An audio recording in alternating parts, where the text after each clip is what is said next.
এমন কিছু সাধারণ জিনিস যা বাংলাদেশে একরকম আর পাকিস্তানে পুরাই উল্টা, যেটা জানলে আপনার চোখ কপালে উঠে যাবে।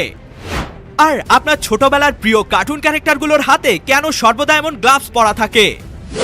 এবং আপনি কি বিশ্বের সবথেকে বড় এবং বেশি ওজনের তোতা পাখিকে দেখেছেন? না দেখে থাকলে সেটাও দেখবেন আজকের এই ভিডিওটিতে।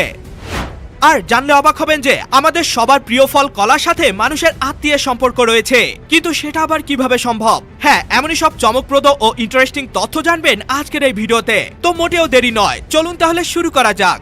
নাম্বার 6, এই জিনিসটা মুহূর্তের মধ্যেই আপনাকে বধির মানে ঠসা বানিয়ে দিবে। মানে এটা কানে দেওয়ার সাথে সাথে আপনি আর কোনো কিছুই শুনতে পারবেন না। আসলে ইনফ্লেক্টেবল ইয়ারপ্লাগস নামের এই ডিভাইসটাকে একটা আমেরিকান কোম্পানি তৈরি করেছে, যেটা যে কারোরই কানে ফিট হয়ে যেতে পারে, সে হোক বড় কিংবা ছোট। আর এটা কানে দেওয়ার পর আপনার কানে আর কোনো প্রকার শব্দ প্রবেশ করবে না। এমনকি এটা ব্যবহার করে নদী কিংবা পুকুরে গোসল করলেও কানের ভিতরে কোনোভাবেই পানি প্রবেশ করবে না। এটাকে মূলত এজন্যই বানানো হয়েছে, যাতে অতিরিক্ত শব্দ এবং গোসল করার সময় পানি কানের ভিতরে প্রবেশ করতে না পারে। নাম্বার 5, এটি হলো বিশ্বের সবথেকে ভারী বা ওজনওয়ালা তোতা পাখি, যেটা ডানা আছে ঠিকই কিন্তু উড়তে পারে না। হ্যাঁ বন্ধুরা, কাকাপো নামের এটি এমন একটি বিরল প্রজাতির তোতা পাখি যার এক একটির ওজন প্রায় 4 কেজির মতো হয়ে থাকে। আর এদেরকে শুধুমাত্র নিউজিল্যান্ডের কিছু নির্দিষ্ট বন জঙ্গলে দেখতে পাওয়া যায়। আর এরা উড়তে পারে না ঠিকই, তবে শক্ত ঠোঁটের সাহায্যে গাছ বেয়ে গাছের চূড়া বা আগায় উঠে যেতে পারে। আর এদের গায়ের রং পুরোপুরি গাছের পাতার মতো সবুজ হওয়ার কারণে শত্রু বা শিকারী প্রাণীরা এদেরকে সহজেই খুঁজে পায় না। সব থেকে ইন্টারেস্টিং ব্যাপার হলো এরা প্রতি বছর নয়, বরং 2 থেকে 4 বছর পর পর ডিম এবং বাচ্চা দিয়ে থাকে। আরো ইন্টারেস্টিং ব্যাপার হলো এরা শুধুমাত্র তখনই ডিম পারে যখন রিমু ফ্রুট নামের একটি গাছে প্রচুর পরিমাণে ফল ধরে। আর এই গাছে প্রতি 2 থেকে 4 বছর পরপরই ফল হয়। তবে এই পাখিটি ধীরে ধীরে প্রায় বিলুপ্তির পথে। এই পাখিটি পৃথিবীতে আর মাত্র 250টির মতোই বেঁচে রয়েছে, তবে পরিবেশবিদরা একে রক্ষা করার জন্য চেষ্টা চালিয়ে যাচ্ছে। নাম্বার 4, কখনো কি ভেবেছেন আপনার ছোটবেলার প্রিয় কার্টুন ক্যারেক্টারগুলোর হাতে সবসময় কেন গ্লাভস পরা থাকে?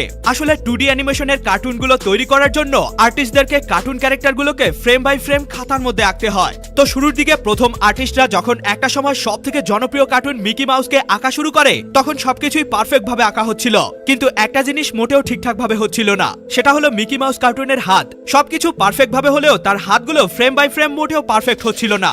আর এর জন্যই আর্টিস্ট বুদ্ধি খাটিয়ে হাতের আঙ্গুলের জায়গায় গ্লাভস পরিয়ে দেয়, যেটা ফ্রেম বাই ফ্রেম আর্ট করা অনেক বেশি সহজ ছিল। আর এরপর থেকে সকল কার্টুন আর্টিস্টরাই এই বুদ্ধিটাকে কাজে লাগায়। সেজন্যই তো আগেকার দিনের অধিকাংশ কার্টুন ক্যারেক্টারগুলোতে গ্লাভস পরা দেখবেন।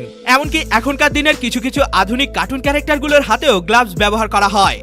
নাম্বার 3, শুনলে অবাক হবেন যে আমরা মানুষরা আসলে ব্যানানা অর্থাৎ কলার আত্মীয়। না ভাই, এটা শুনে আবার আমাকে পাগল ভাববেন না। আসলে গবেষণায় দেখা গেছে যে আমাদের মানুষদের ডিএনএর সাথে কলার ডিএনএর প্রায় 50% মিল রয়েছে।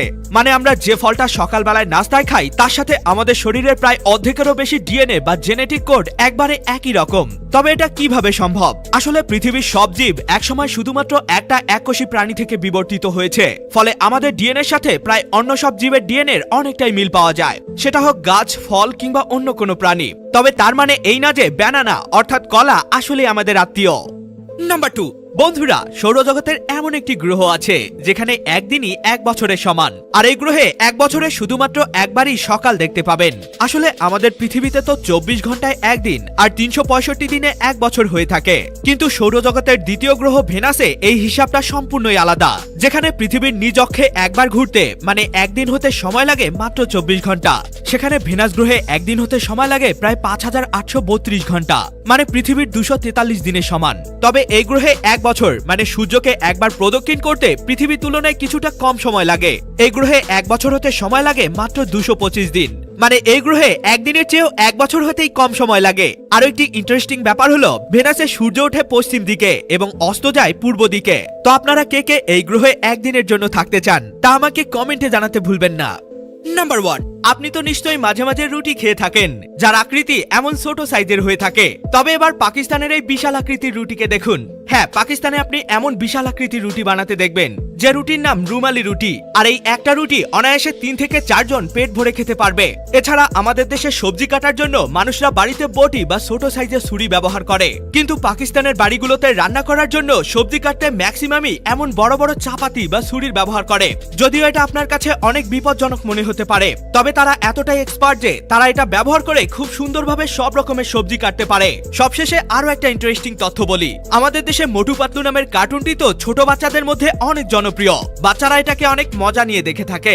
তবে আপনি কি জানেন পাকিস্তানের বাচ্চারাও এই কার্টুনটিকে অনেক বেশি পছন্দ করে। তবে মজার ব্যাপার হলো পাকিস্তানের বাচ্চারা মোটু পাতলু কার্টুনকে মোটু পাতলু নয় বরং পাকদুম পাকদাই নামে ডাকে, যেখানে মোটুর নাম পাকদুম আর পাতলুর নাম পাকদাই। এ সকল তথ্যগুলো তো আপনি জেনেই গেলেন, কিন্তু আপনি কি জানেন জাপান দেশটিতে এমন এমন সব আজব শিক্ষাপণ্য ব্যবহার করা হয় যা বাংলাদেশ থেকে সম্পূর্ণরূপে আলাদা। আর কেনই বা ম্যাক্সিমাম সবার প্রিয় এই টকফল কামরাঙা খেলে আপনার যে কোনো সময় মৃত্যু ঘটতে পারে এবং আমরা ঘুমালে আমাদের শরীরটি পুরোপুরি প্যারালাইজড হয়ে যায়। কিন্তু কেনই বা এমনটা ঘটে আর এর কারণটাই বা কি, সেটাও জানবেন আজকের এই ভিডিওটিতে। আর কেনই বা কুমিররা কখনো বৃদ্ধ বা বুড়ো হয় না, তাদের শরীরে কি এমন রহস্যময় জিনিস রয়েছে, ভিডিওটিকে এখনই দেখে নিন। এটিও কিন্তু অনেক অ্যামেজিং একটি ভিডিও। দেখা হবে অন্য কোনো ভিডিওতে, ততক্ষণ পর্যন্ত কিপ দ্য নলেজ।